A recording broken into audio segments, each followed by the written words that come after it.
अस्सलाम वालेकुम। Welcome back to my channel. उम्मीद करती हूँ स्टूडेंट्स आप लोग ठीक ठाक होंगे। उम्मीद करती हूँ खैरियत से होंगे। आज मैं आपके लिए जो टॉपिक लेके आई हूँ वो है चैप्टर स्टार्ट करेंगे आज हम 10th क्लास का first chapter. Basically chapter name chapter number 10 है क्योंकि ऑलरेडी हम इसके जो 9th चैप्टर्स हैं वो हम 9th क्लास में पढ़ चुके हैं। सो गैसेस एक्सचेंज चैप्टर का नेम है, ये हमने स्टार्ट करना है। और इस चैप्टर के अंदर कुछ बेसिक्स जो हैं स्टार्टिंग के ऊपर कुछ टर्मिनोलॉजीज जो हैं वो यूज़ हुई हैं, जैसे कि हमारे पास cellular respiration, gases exchange, breathing. हमारे पास अगर हम इन 3 टर्म्स को जो है वो अच्छे से स्टडी कर देंगे, उसके बाद कुछ हमारे पास इसकी जो टाइप्स हैं aerobic respiration and anaerobic respiration, यानी कि इन सब चीज़ों को जब हम अच्छे से समझ लेंगे, इनका कंसेप्ट अच्छे से ले लेंगे तो फुल चैप्टर पढ़ने में हमें काफ़ी हद तक आसानी होगी।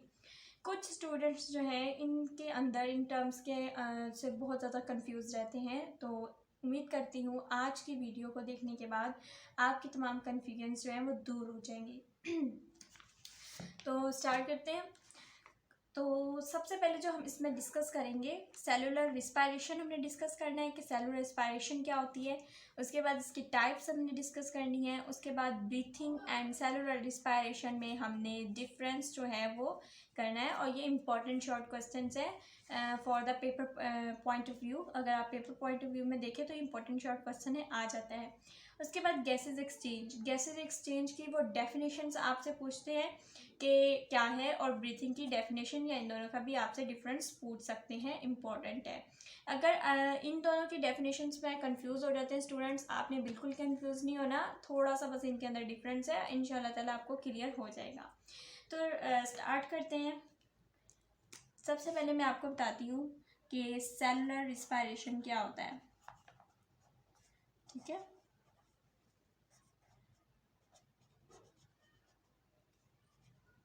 सेलुलर रिस्पायरेशन क्या होता है। अगर हम बात करें इस वर्ड की रिस्पायरेशन की, ठीक है, अगर हम रिस्पायरेशन की बात करें तो ये हमें जो है रिस्पायरेटरी सिस्टम के लिए यूज़ होता है। किसके लिए यूज़ होता है? रिस्पायरेटरी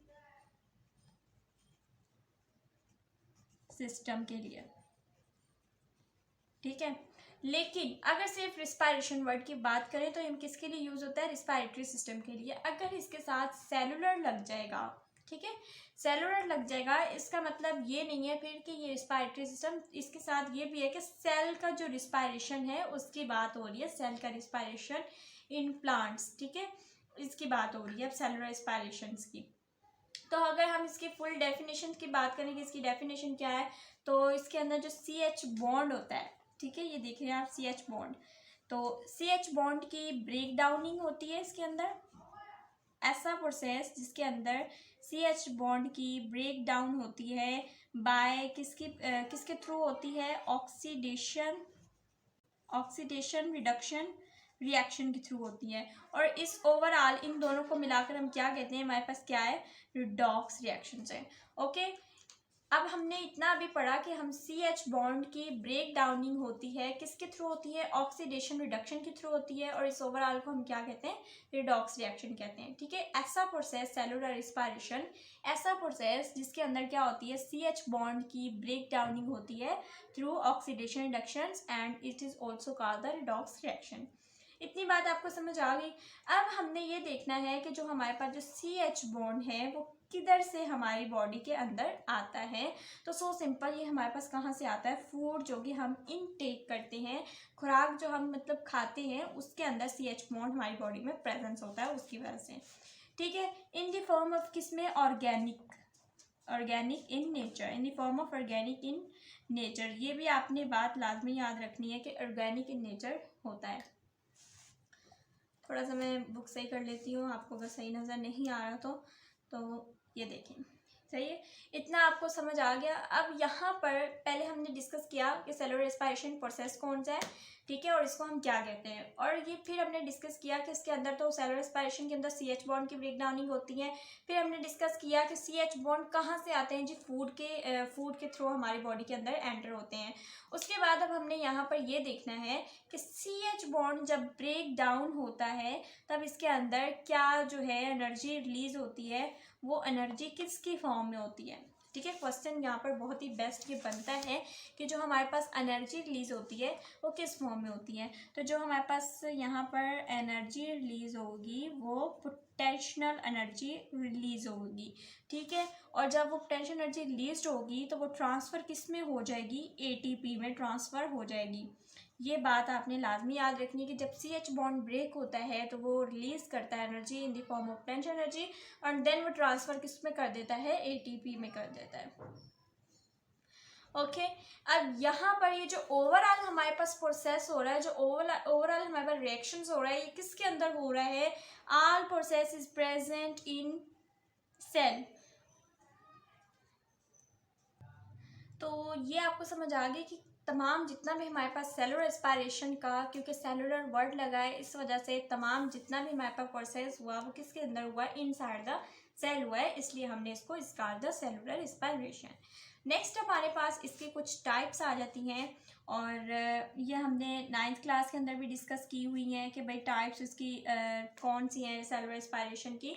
तो बहुत ही इसकी ईजी टाइप है। तो 2 टाइप्स हैं, हमने पहले डिस्कस की हुई है, aerobic respiration and anaerobic respiration. दोनों को हम पहले 9th क्लास के अंदर डिस्कस कर चुके हैं। इधर भी मैं आपको बता देती हूँ कि क्या रिवीजन आपकी कर देती हूँ। एरोबिक रिस्पायरेशन के अंदर क्या होता है, ऐसा प्रोसेस होता है जिसके अंदर CH बॉन्ड जो है वो ब्रेक होती है इन दी प्रेजेंस ऑफ ऑक्सीजन। ठीक है, in the presence of oxygen. लेकिन एनारोबिक रिस्पायरेशन एक ऐसा प्रोसेस है, ये ब्रेक होते हैं बिल्कुल लिमिटेड अमाउंट ऑफ ऑक्सीजन में, ये बिल्कुल ना होने के बराबर। ठीक है, लिमिटेड अमाउंट ऑफ ऑक्सीजन में हमारे पास जो है वो ब्रेक होते हैं CH बॉन्ड। ओके, यह बात आपको समझ आ गई। सेकंड टर्म हमने इसकी टाइप्स जो है वो डिस्कस कर ली हैं रिस्पायरेशन की। इसके बाद बहुत ही इंपॉर्टेंट मैं आपको बताऊंगी difference, paper point of view से भी इंपॉर्टेंट है, नोट कर लीजिएगा और अच्छे से कंसेप्चुअल समझ लीजिएगा।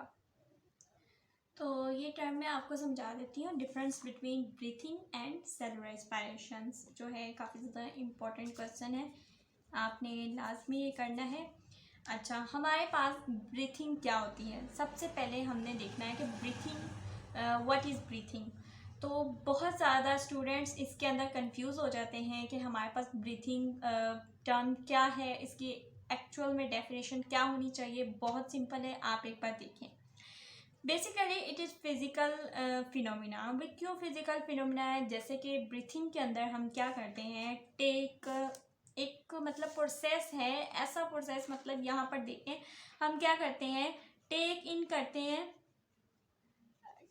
करते हैं हम, ऑक्सीजन करते हैं एंड टेक आउट करते हैं हम कार्बन डाइऑक्साइड।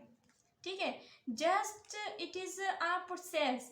ठीक है, यहाँ पर और कुछ भी यूज़ नहीं हुआ, ये सिर्फ एक आप कह लें कि एक फिजिकल फिनोमिना है। आपने क्या किया, एयर को अंदर ब्रीथ किया, ठीक है, सांस लिया, वो आपके लंग्स के ट्रैकिया के थ्रू होती हुई लंग्स में गई और वहाँ से जो है एल्वोलाई पे गई, वहाँ पर आपकी जो ऑक्सीजन है वो वहाँ पर यूज़ हुई। ठीक है, ऑक्सीजनेटेड हुआ उसके वहाँ पर, और उसमें एयर के अंदर वहाँ से कार्बन डाइऑक्साइड आपके लंग्स से जो है वो शामिल हुई और बाहर आ गई। सिर्फ एक यहाँ पर एक ब्रीथिंग हो रही है। ठीक है, सांस का, हवा का आने जाने का यहाँ पर प्रोसेस हो रहा है। लेकिन सेलुलर रिस्पायरेशन के अंदर फिजिकल एंड बायोकेमिकल फिनोमेना दोनों हैं।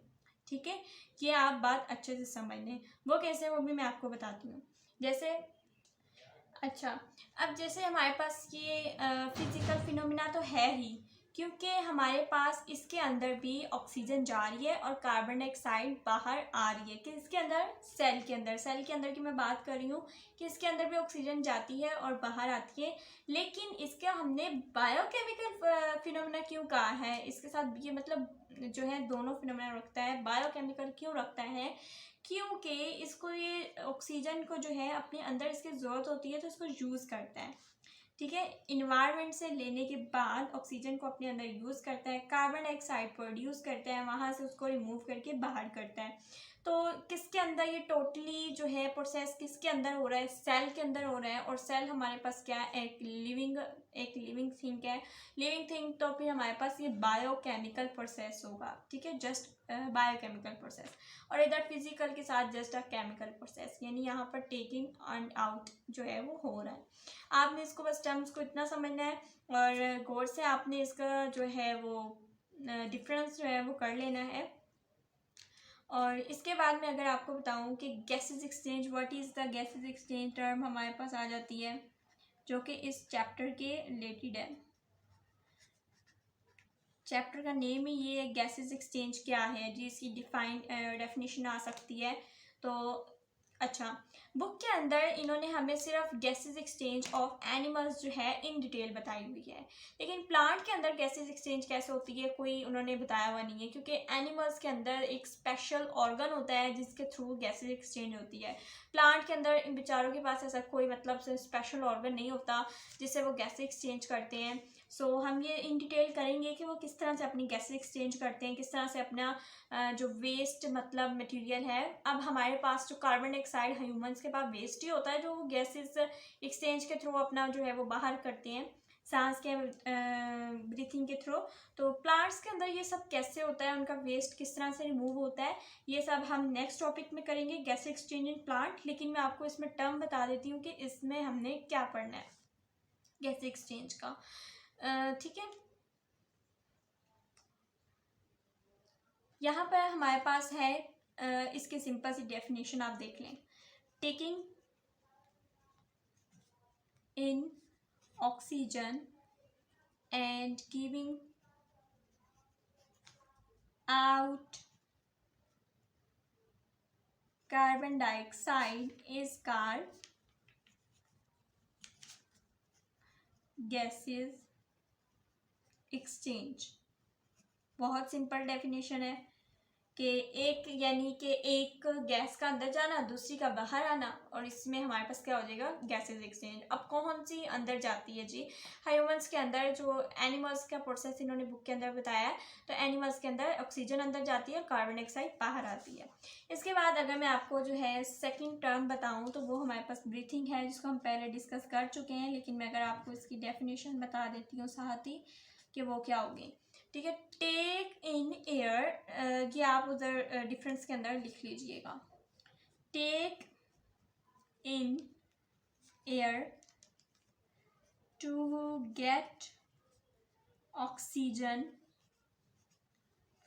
And take out air to get rid of carbon dioxide, ठीक है। Carbon dioxide is called breathing. अब हमारे पास मैं आपको एक और बात बता दूं कि take in air to get oxygen, ठीक है। हमने ऑक्सीजन को लेने के लिए ब्रीथिंग के अंदर हवा को अंदर जाने दिया अपनी बॉडी के अंदर, ठीक है। तो यहाँ पर हमारे पास ऑक्सीजन हमने अपनी बॉडी के अंदर ले ली। जब हमारे पास ऑक्सीजन के साथ ही एयर हमारी बॉडी के अंदर आई थी, गौर से सुनिएगा कि जब हमने हवा को अपने अंदर बॉडी के आने दिया तब हमारे पास एयर प्योर एयर थी, ठीक है। यहाँ पर जो हमारे पास एयर है वो प्योर है, लेकिन जब हमने टेक आउट किया तो उसके अंदर टेक आउट करते वक्त हम क्या शामिल हुआ, कार्बन डाइऑक्साइड हुई, और वो वाली एयर हमारे पास क्या होगी, इम्प्योर, ठीक है। क्योंकि इसके अंदर बहुत ही लिमिटेड अमाउंट में फिर हमारे पास जो है वो ऑक्सीजन रह जाती है, कार्बन डाइऑक्साइड हाई होती है, जिसकी वजह से ये इम्प्योर एयर हो जाती है। इसलिए आपने ये वाली डेफिनेशन भी जो है वो डिफरेंस के अंदर यहाँ पर लिखनी है, और जो है अच्छे आपको इस तरह से मार्क्स मिल जाएंगे। इधर आपने ये वाली डेफिनेशन लिखनी है। सेलुलर रिस्पायरेशन की भी आपने लिखनी है कि जिसमें से एच बॉन्ड को हम ब्रेक करते हैं थ्रू ये वो सारा आपने जो मैंने आपको ये स्टार्टिंग में बताया है सारा प्रोसेस जो है आपने अपनी वर्डिंग में यहाँ पर लिखना है, और जो मैंने लास्ट पर आपको ये सारा प्रोसेस बताया है वो आपने यहाँ पर लिखना है। तो आपका ये डिफरेंस कंप्लीट हो जाएगा। उम्मीद करती हूँ आपको मेरी आज की वीडियो समझ आई होगी। नेक्स्ट टॉपिक जो हमारा होने वाला है गैसेस एक्सचेंज इन प्लांट होगा, और ये आप लाजमी वीडियो देखिएगा, क्योंकि बुक में उन्होंने इतना इन डिटेल नहीं बताया हुआ कि प्लांट्स के अंदर सब कैसे होता है, बट फिर भी मैं जो है क्लियरली आपको ये सिखाऊंगी। और अगर मेरी वीडियो में शोर आ रहा हो तो आई एम सॉरी, बस मैनेज कीजिएगा। अल्लाह हाफिज़, मिलते हैं इंशाल्लाह नेक्स्ट वीडियो में।